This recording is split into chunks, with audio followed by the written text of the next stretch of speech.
Ball grip అవుతుంది surface లో. Screen record చేసుకోవాలి క్యాంప్ బ్యాక్ స్టేడియం ఇవాళ.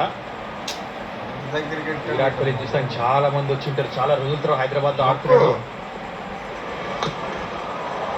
Very well gold. ఇక్కడ అది ఐ థింక్ గమనించాడు విరాట్ కోహ్లీ కూడా, కొంచెం కాస్త గ్రిప్ అయినట్టుగా ఉంది. అది inside edge on to the pads. ఇక్కడ నెమ్మదిగా ఆడడం ఎఫర్ట్ చేయలేరు. రిక్వైర్డ్ రేట్ ఇప్పటికి కూడా 12.5 ఉంది. So they have to go. Doubt లేదు. అలానే అక్కడ ఎస్ఆర్హెచ్ బౌలింగ్ యూనిట్ కూడా will be looking for wickets, అదే కావాలి. అండ్ ఇది మొదటి వికెట్ ఎలా అయితే పడిందినో Venkatesh Iyer wide off side నుంచి అటు కొడదాం అనుకున్నాడు, ఒక్కొక్క టైం అవ్వలేదు. గ్రేట్ ఈశాన్ మలింగ. ఫ్యాన్స్ డెఫినెట్గా డిసప్పాయింటెడ్ ఉంటారు. షాకిబ్ ఓవర్స్ వెరీ క్రూషియల్ గా మారుతాయి, ఎందుకంటే తను ఆ చేంజ్ ఆఫ్ పేస్ డెలివరీ చేస్తాడు కాబట్టి అది వికెట్ లో ఎఫెక్టివ్ ఉండే అవకాశం. అండ్ హైదరాబాద్ వికెట్ లో you have to be smart enough.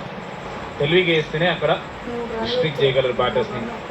And Shakib ఆ స్కిల్ నేర్చుకున్నాడు. ఆ 3/4 లెంత్ నుంచి ఆ ఫింగర్స్ రోల్ చేశారు కాబట్టి ఇంపాక్ట్ఫుల్ బౌలింగ్ వేయడం చూసాం ఈ టోర్నమెంట్ మొత్తం.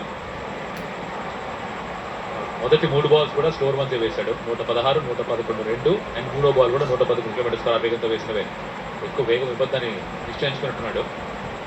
ఆర్సీబీ 256 కోసం చూస్తారంటే వాళ్ళు అదే దానికోసం చూస్తారు. 166 కోసం చూడట్లే.